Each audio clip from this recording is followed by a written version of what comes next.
नमस्कार किसान भाइयों। अभी आप सभी हमारी साप्ताहिक सलाह पर अमल कर रहे होंगे सोयाबीन फसल के लिए, और इसी के तारतम्य में कुछ किसान भाइयों ने हम लोगों से पूछा है कि सोयाबीन की फसल में कौन सा टॉनिक डाल दें जिससे कि फसल अच्छी हो जाए। और कुछ किसान भाइयों ने पूछा है कि सोयाबीन की बढ़वार के लिए कोई रसायन अनुशंसित है या नहीं है। तो मैं आज इस बारे में आपसे चर्चा करूंगा कि किसान भाइयों, सोयाबीन की बढ़वार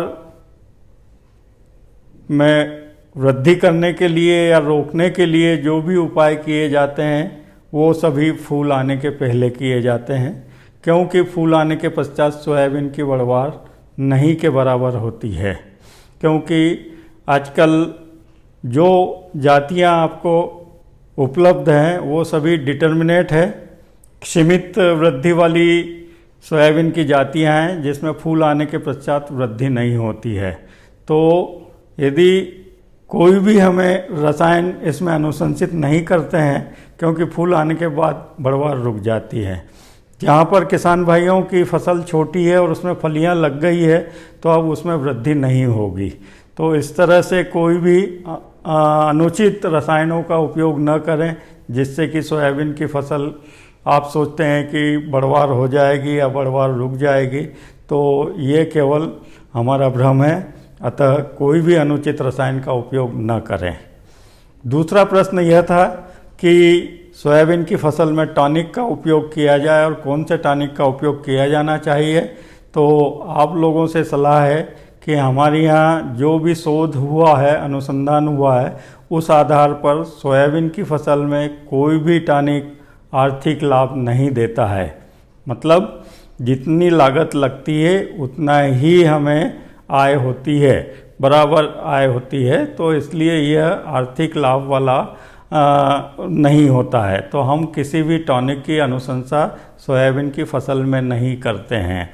तो कोई भी अनुचित रसायन का उपयोग न करें और सोयाबीन की काश्त को न बढ़ाएं, क्योंकि इससे अधिक आर्थिक लाभ नहीं प्राप्त होगा।